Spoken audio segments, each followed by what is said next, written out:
Hello and welcome to this new episode of Daughters of Narcissistic Mothers podcast. Today I want to talk about the impact of maternal narcissism in relating with others, how that has impacted the way we relate with others. And we'll go in depth into that in a moment. But first, I want to share something with you. So before I start recording every episode, I set an intention. I really believe that setting an intention makes everything we do a lot more powerful.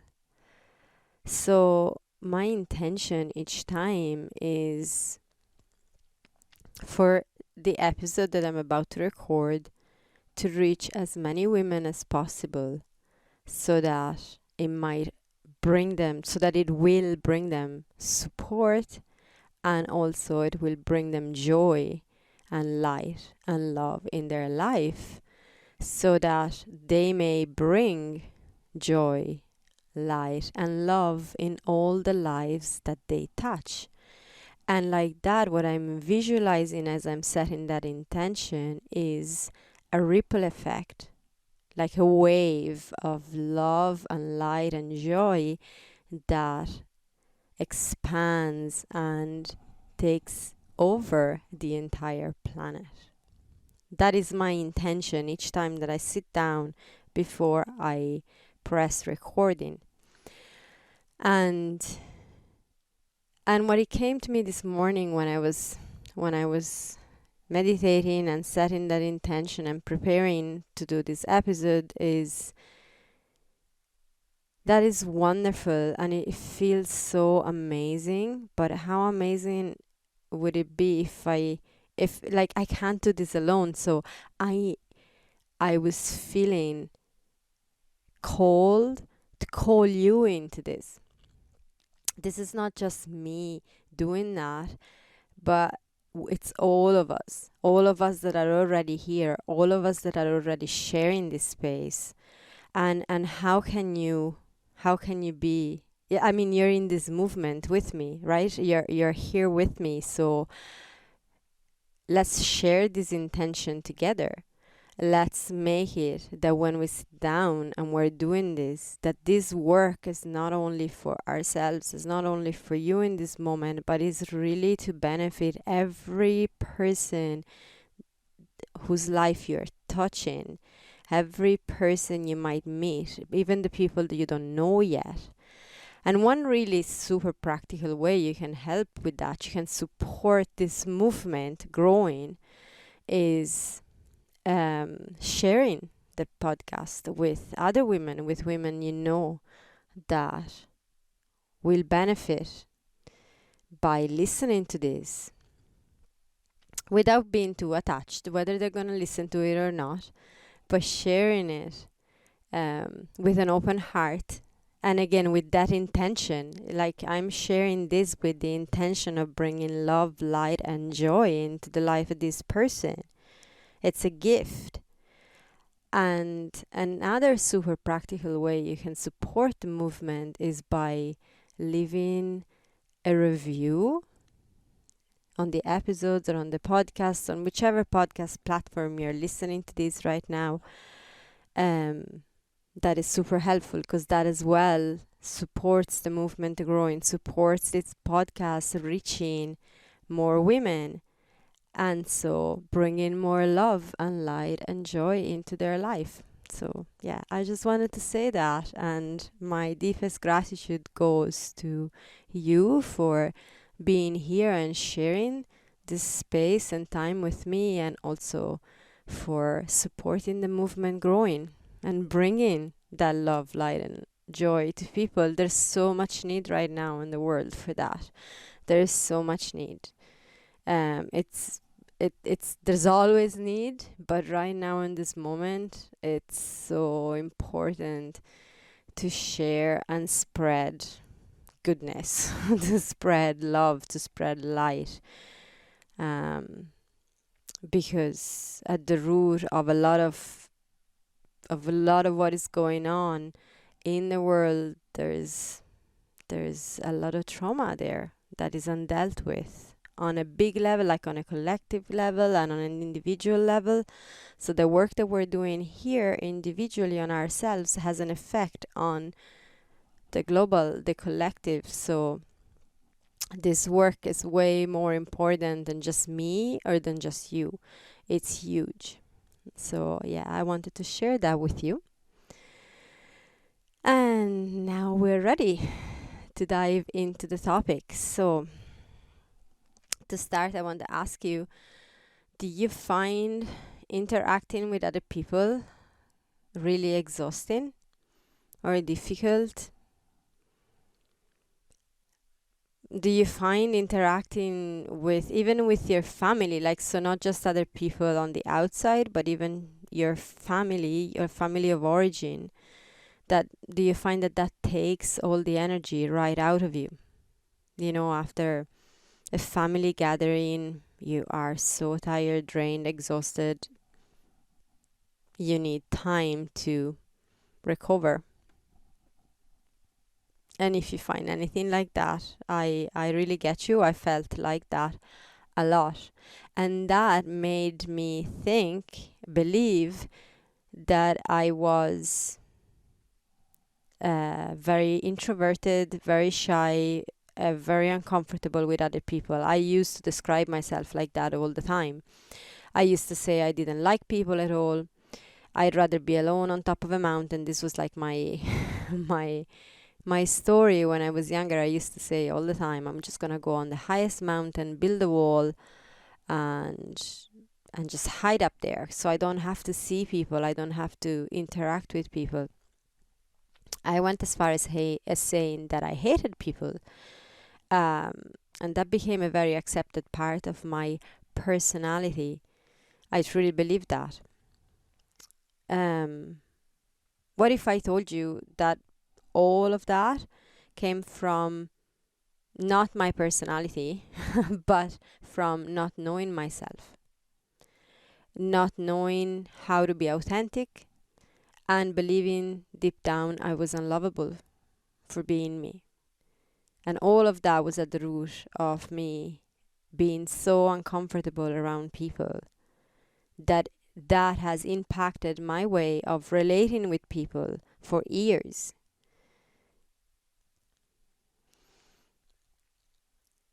If someone told me that years ago, I would have reacted arguing that I am who I am and I know exactly who I am and that's it, because I believed it. I really believed it. That's where my awareness was, and I needed to believe that in order to keep the thing going. And again, if you've listened to this podcast for a while, you know about all the protective strategies. We talk about those all the time. A lot of what we do, actually, a lot of what we believe, a lot of the way we behave are protective strategies, and they do come always from the childhood trauma that we've experienced. And that is what changed it all for me. I came across the word trauma.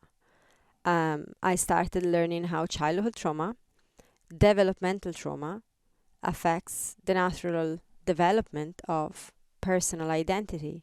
And when I'm talking about developmental trauma, I'm talking about a trauma that happens in childhood repeatedly for a prolonged period of time. And that is what maternal narcissism is.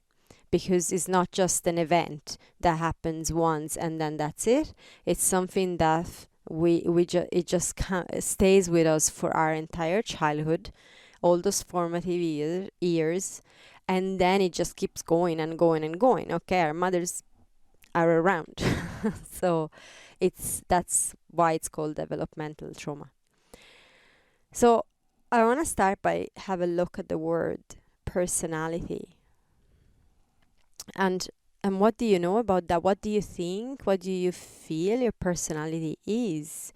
If I asked you now to take a moment and you can even pause the episode if you want to go with it right now, or you can journal about it later. But I think if you did it now, that would be extra powerful.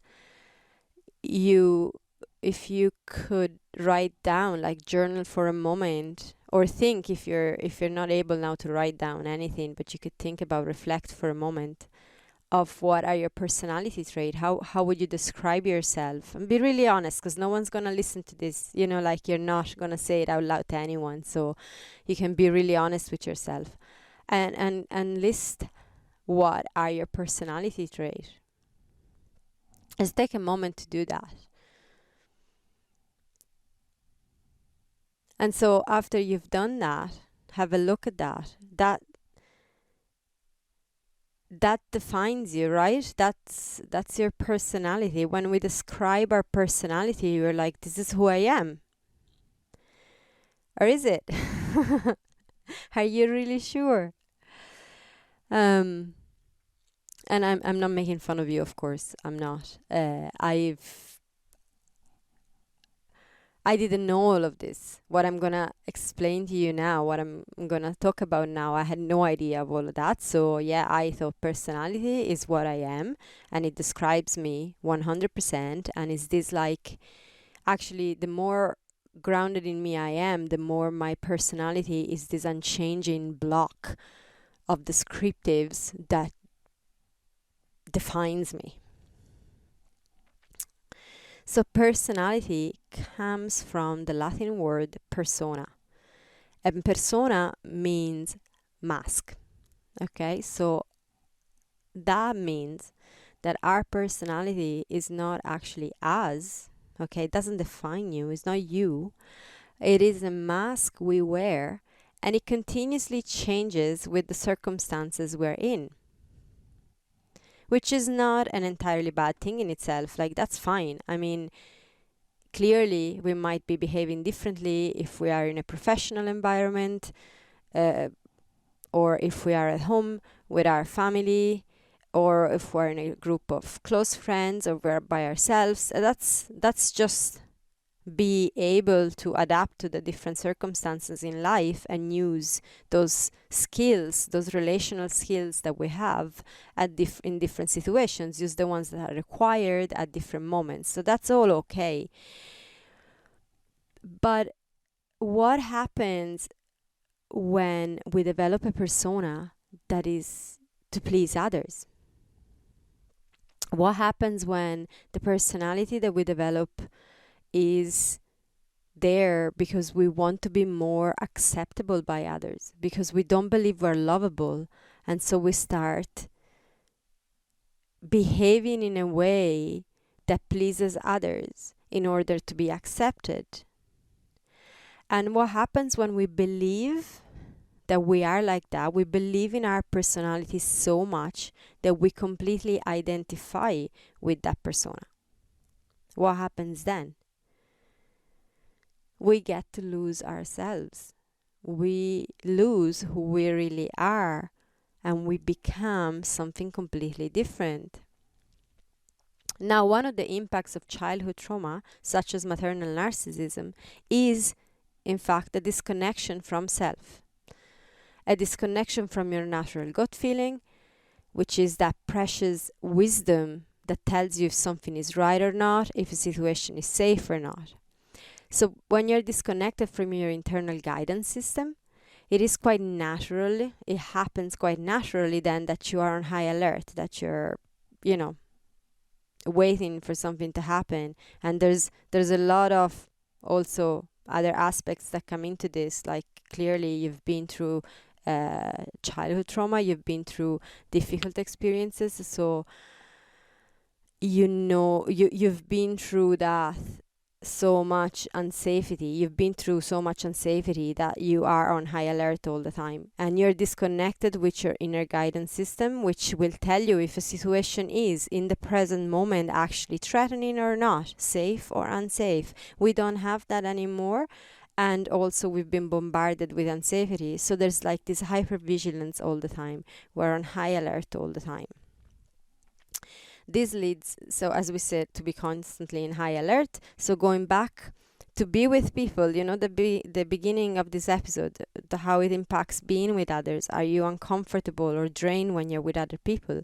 If you're constantly on high alert, being in places with other people is quite a strain on the nervous system, right? It will leave you drained and exhausted. So that's all of this to say, when we look back to the persona and the descriptives, I'm an introverted, shy person. I hate people. I really don't do well with people. People don't do well with me. I'm too intense to be with people. I'm too this to be with people. I'm too that to be with people. People drain me. All these things that we think are part of our personality, is it like, this episode is not to convince you of being a different person. It's just to show that very often we're using all these descriptives and we're very convinced, but actually the origin, the reason, the mechanism behind why we feel like we're a certain way comes from what we have experienced in our childhood, and is not unchangeable. It's not unchangeable. We'll get there. So another consequence of maternal narcissism in childhood is the disconnection from others. So you get disconnected from yourself, and then you get disconnected from others. And what follows that is a feeling of loneliness and isolation. And that comes from the fact that the love of a narcissistic mother is very conditional. And when you look at a child and what a child needs, and there's plenty of beautiful material on this and studies and stuff. One of the people I refer to the most, that I follow and look up and has helped me massively, is Gabor Mate, Dr. Gabor Mate. So you can go and look him up and look at his material. You will find tons of this explained in his beautiful and eloquent words. But a child has two main needs. It has a need for attachment and authenticity. And when attachment is in question, the survival of the child becomes in question. Okay, it's like so very important. So it is very wise for the child to learn to sacrifice authenticity in order to keep the attachment. Okay, it's a matter of life and death, really, for a baby, for a small infant. So if your mother love is conditional, you learn to meet those conditions in order to get the love, keep the attachment. And that means you start shaping your personality in order to meet those conditions, getting more and more away from your true self until you lose all awareness of who you are. And the biggest pain that we carry is the constant trying to be someone we are not. It is the biggest pain. If you stop for a moment and really feel into it, that constant trying to be someone you're not when you're among other people. So you're constantly on high alert. You don't know when the hurt is gonna come, but you know it's gonna come from somewhere. There's arrows pointing at you from all directions all the time. That's what your system feels and believes. You're disconnected from people. You're feeling alone and isolated. And yet you're constantly trying to be someone you're not in order to be loved and accepted by the people that you are around with. That's exhausting and extremely hurtful and painful to go through, and I know that because I've just described what my life was.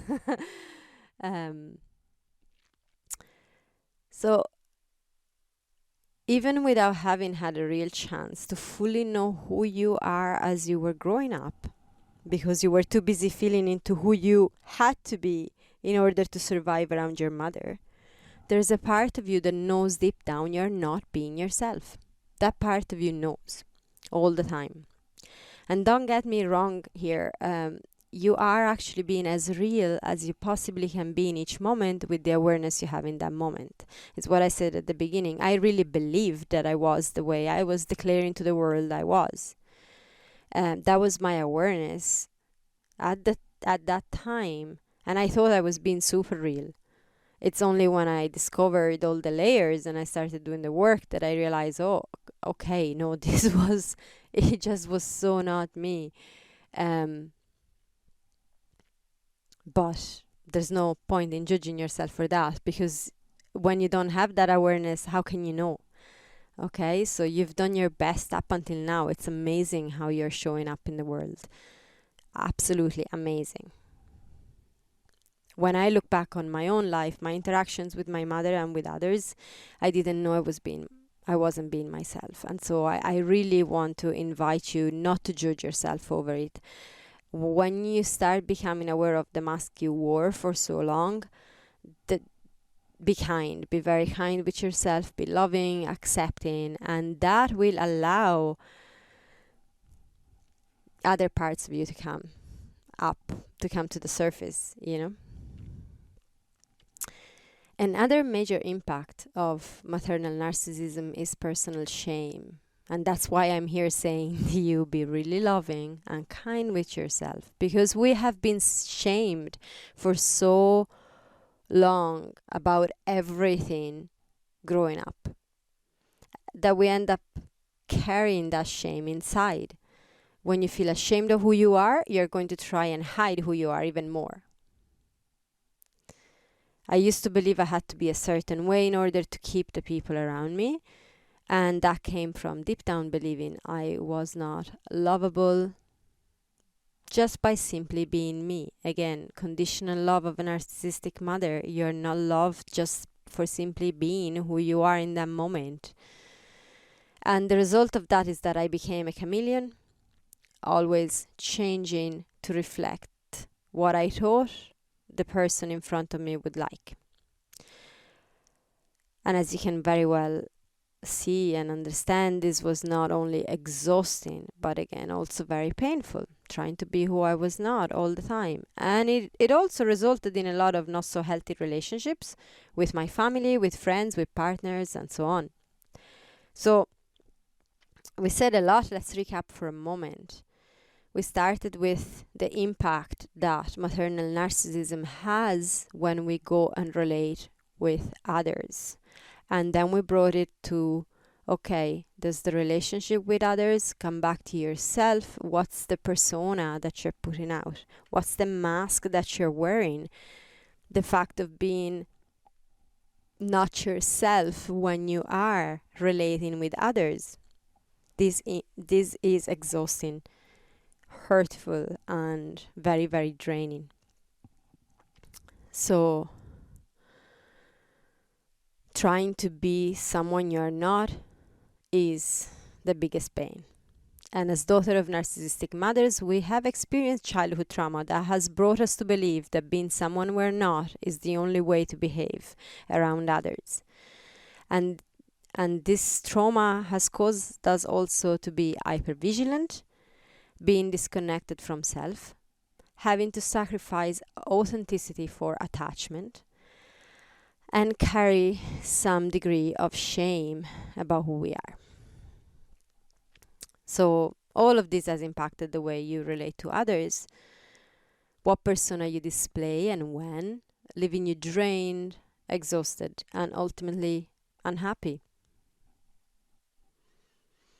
So what's the solution to all of that? How can we shift it? Because we're here to shift it. That's no way to live. It's not. I know that. Oh my, I know that. So becoming aware is the first step. By doing this, by listening to this, by beginning to go, oh, so that is what I've been doing. I remember when I started understanding that, and it was like, wow, okay, this changes things a little or a lot. So when you start understanding what is happening within you, how your personality is not actually you, then you can start to reconnect with who you truly are. So far, you have lived feeling shame, feeling faulty, feeling broken, feeling you didn't belong, feeling lonely, hating yourself for how you perceive yourself to be, and so on. How do I know? Because I've spent most of my life feeling like that. So I really get it. Again, when I'm speaking to this, I am not speaking about something I read in a book or something that just someday I thought was going to be a popular topic for a podcast. I've lived that. I still do at times. I mean, these patterns still come up, but I really, the intensity, the intense pain that causes, I've lived it. I am nearly 40, and for the best part of my life so far, I had no clue who I was. I felt torn inside, so lonely, and so unlovable. So I really get it.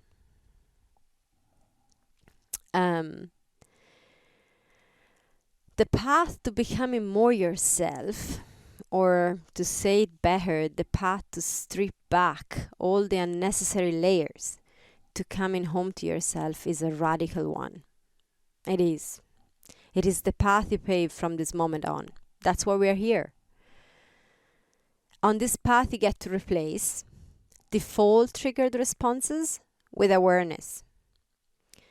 You replace distraction with presence, self-judgment with compassion, criticism with curiosity, and disconnection with connection. This is really important. These shifts are what change everything. When you start becoming aware of the trigger responses,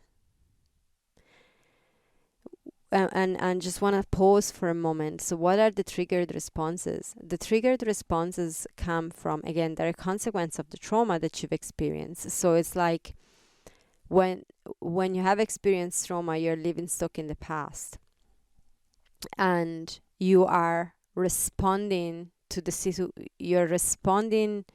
you think you're responding to the situation that you're living in the present moment. So you are to go back to being among a group of people, you are in a social situation, you are among a group of people, and things happen. I mean, there's different interactions. People are gonna say things, people are gonna move in a certain way, they're gonna look in a way, they're gonna do things.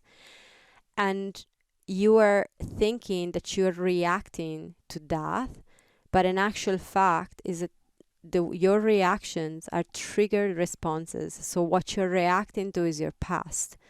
You see a person looking a certain way, you're not reacting to that person looking a certain way, you're reacting to how your mother looked at you. Someone says something, you're not reacting to that, you're reacting to when your mother said something that triggered that defensive, that's something similar to that. So those are the trigger responses, and it's a really tricky business because you could go, but that person actually said something that was hurtful in that moment. Yes, and that's a whole other episode. But I think it's worth looking at for a moment, really quickly. It's true and it isn't. And the more you do this work, the more you realize actually that if you were reacting to just the present, it would be a lot less intense. Really, a lot less intense. There wouldn't be the backlog. There's like a load there. Has it ever happened to you that someone says something and the level of hurt or the level of rage, if you reflect on it for a moment afterwards, was really out of proportion? It was like, whoa. And that bit of awareness comes when you start being really honest with yourself. I know for myself, I thought I was completely justified in my reactions all the time. You can observe that with your partner, for example. That for me was like a big area of growth, because as I mentioned before, maternal narcissism, that trauma is a relational trauma. It's also like a wound that, yeah, has all to do with relationships, because our mother showed us how to relate to one another, and it wasn't a very good example. So you can learn a lot when you're relating with your partner. And like, he could say something or he could do something, and that would just blow the roof of the house for me, or really hurt me. It was like a personal attack. And the more I did the work, the more I looked into it, the more I felt into it, the more I went through layers, the more I heal, the less I react. And it's not because I've become numb. Things still hurt me, of course. I'm actually quite sensitive, but there isn't the load anymore. So if he says something or he does something that is hurtful, I can just say, well, what you did was really hurtful. Oh, but there's not the massive reaction. So that's what I mean by triggered responses, okay? So when we are responding to a trigger, we're responding not to what's happening actually in the present, but we are still reacting to what has happened to us in the past. And that is a cycle that keeps going on until we bring awareness to it. So going back to the first thing that we said, we're going to replace default trigger responses with awareness. Okay, the more you become aware that you're responding to triggered responses from the past, the more you can shift that. So when you start becoming aware of the trigger responses, you might find the self-judgment and criticism want to jump in, because now you're aware, but you're still responding like that, because it takes time and it takes retraining the system. Okay, and so here self-judgment and criticism want to jump in, just as your mother has done with you all your life. Yeah, she has criticized you, she has judged you, she has taught you to criticize and judge yourself. Okay, so the process is this: we become aware of the trigger responses, and we start judging and we start criticizing. And this is where instead we get curious. We bring compassion in and we get curious. So instead of judging and wanting to fix, you start asking yourself, why? Why have I reacted like that? In a very kind way. It's not, oh, why have I reacted like that? I've been a bad person. It's why? Why have I reacted like that? Lovingly. Why did I say those things I know I didn't mean? You know, you're going through maybe an interaction you had with someone, and then afterwards you're like, oh, that's interesting. Why did I say that?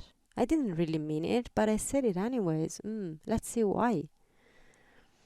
Why did I say yes when I want to say no?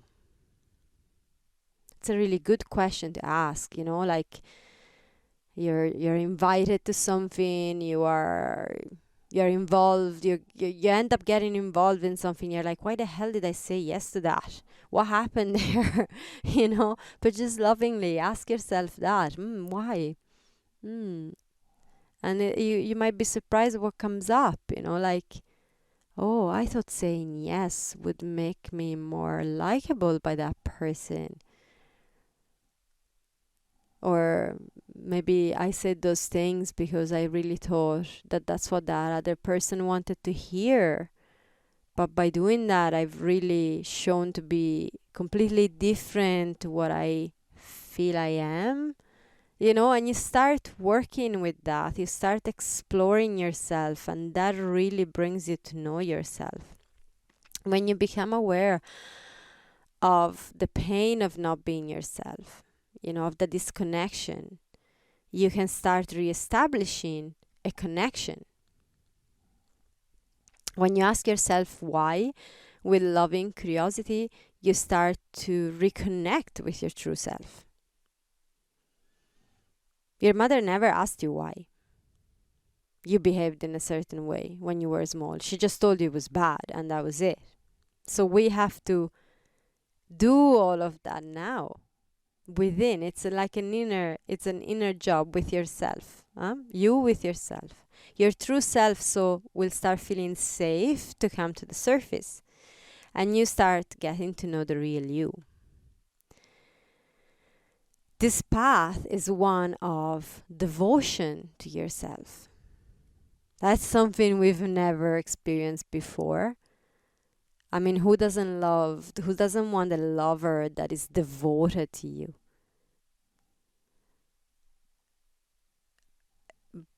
Be that lover for yourself. Be the person, be the one that is devoted to yourself. And you will find you naturally will have less and less need for all the distractions. So we said we're replacing distractions with presence. The distractions are not going to be needed anymore because you're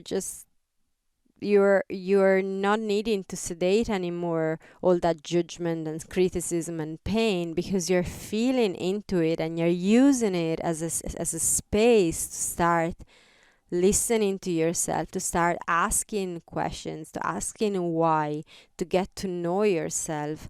So that will bring more and more presence. When you get curious about yourself, then you become more present in the moment rather than living stuck in the past. Like we said, the trigger responses as responding to the past. But when you feel you've responded in a way that you want to stop and pause and ask yourself why, then you are in the present. You will start closing the gap between the triggered response and the moment your awareness kicks in. So like at the beginning, this can take you weeks even. Like it has happened to me. Like I've had an experience with a bunch of people, and then like it has triggered a whole set of responses, totally unaware of what the hell was happening inside of me, like feeling bad, feeling drained, feeling upset, feeling hurt, feeling totally entitled to be hurt, feeling totally righteous in my point of view, in my stance, blah, blah, blah, blah. Weeks go by and then I go, oh, okay, just hold on a second. This is what was happening. Why have I reacted like that? Okay, let's just slow down. And it's a whole different story actually that unfolds. But you will eventually take just seconds. You know, as you retrain your system, it's going to be a matter of seconds. You have the trigger response and you go, oh, okay, that's what happened. Yeah, okay, I got it. Right. And you will eventually get to the place of catching it before it even happens. A person says something and you've trained your system to spot the first subtle signs in your system before you have even kick-started the response. That happens. That is really cool. Being among people or family, you will know the moment when you start people pleasing, for example. You know, the moment where you would, you see they're behaving that way. This would be a moment where I would say that to make them all happy. But I don't feel it. It's not what I want to say. That's not me actually, so I'm not going to. Or the moment when you close up and get defensive. You know, you're in an environment and people start interacting a certain way and you've retrained your system to feel into when you're closing. When your entire system just wants to curl up in a ball or go hide or just dissociate perhaps and just get out of that situation. And you can just go, oh, okay, now I'm just going to breathe deeply. Or maybe I'm just going to say that I need to go right now because actually this situation doesn't feel safe for me anymore. But it comes from a space of awareness and not from a space of resistance, retreating, and escaping. Or also, you will become aware of the moment when you're about to say yes, even if it hurts you, even if you want to say no. So you will remain grounded, more and more grounded in yourself. You'll be able to set boundaries, to say no when it's needed, this person is doing this, and this is where I would typically say yes just to make this person happy. And then it would hurt so much afterwards because I wanted to say no, but you're grounded and this all happens in mere seconds. I'm just stalking through it as if it was like, the way time doesn't really count so much. So what happens in your head or in your body can seem like it goes on forever, but like the situation is only mere seconds, yeah? So all of this will bring you to know more and more of your true self. Retraining your system to trust your gut feeling, and therefore the ability to say yes to what truly resonates and no to what doesn't. That is your divine right. This will turn everything around when it comes to interacting with others. So that question at the beginning, how do you feel when you're interacting with others? Do you feel drained? Do you feel exhausted? Do you feel like in physical pain when you have to interact with others? You might find that going through all of this work will change that. You will not feel drained and exhausted anymore.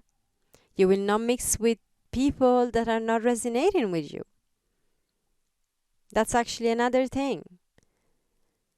Because when we're not ourselves, when we have a persona, we are attracting people that actually are not our tribe, that wouldn't be our tribe.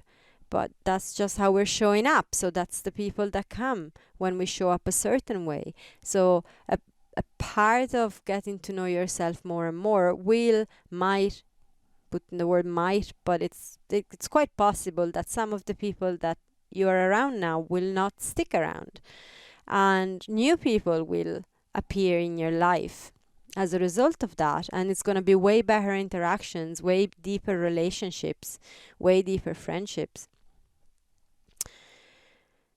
And this might happen also with family members. You can't control how other people react to your growth. That's their story. And they're entitled to have their own experience. But also, if you have to be in an environment where there's people that are not exactly the ones that you resonate the most with, but you are going to be able to do that in a more grounded way, being more yourself, becoming aware of what is going on. I know, like in certain aspects of my family sometimes are challenging. So even with my mother removed from the picture, there's still plenty of challenging aspects, but by and large, I can be in that environment in small doses, and be a lot more grounded in who I am, and set boundaries from a different place, because I'm not responding to triggers. I am just being present with what resonates and what doesn't in the moment, and that makes a big difference. And with all of that said, I still don't like super crowded spaces. So I'm not telling you that this is a magical formula to move from. Actually, all of this work has made me even quieter than I used to be in a funny way. I was always the quiet one, but I'm even more the quiet one now when I'm in a group. The difference is that I used to sit there feeling so out of place, so lonely, so wrong, so faulty, so uncomfortable, so blah inside. It was just so hurtful. And then I was going home afterwards feeling like, why do I not fit in? Why do I not belong? Why am I such a crap person that I can't bloody deal with people? What is wrong with me? Now I'm really comfortable sitting there and be quiet. So that's the difference. It mightn't necessarily change the way you show up, like on the outside, or it might. That's very personal. That's very, very personal. But it changes for sure how you feel on the inside, which is all that matters, really. I can navigate crowded spaces now. I used to be really scared and not able to do that. I can do that now. I don't feel shy around people anymore. And as I said, I'm very comfortable being quiet among a group if that's how I feel. If I feel comfortable with a group, I can talk quite a bit. I actually can talk, but I can also be quiet, and it very much depends on how I'm feeling and the situation. So I haven't transformed in a super extroverted person, but the change, as I said, is inside, and I am comfortable in my own skin, and I don't have to try constantly to prove myself worthy of love when I'm around others, which is so liberating. I mean, imagine not to have to constantly prove yourself, constantly work so damn hard to get accepted by others, because you feel like you're not just accepted because you're you, that you're not lovable because you're you, and you have to constantly struggle. Imagine what it would feel like not to have to do that anymore. I didn't know what that felt like. I really didn't. I was like, wow. Um, but yeah, that's possible. So again, I can still fall into old patterns for sure. It is a journey. It's not something that just happens overnight. Um, but as the more you train your system, the more you train it to catch it, and the less exhausted you get. And as I said, it's a journey, one you're on, and it's wonderful. And I want to honor you for the time that you're dedicating to this, for being on this journey, for the work that you're doing, because it is precious. As we said at the beginning, this is not just for us, it's so much bigger than just us.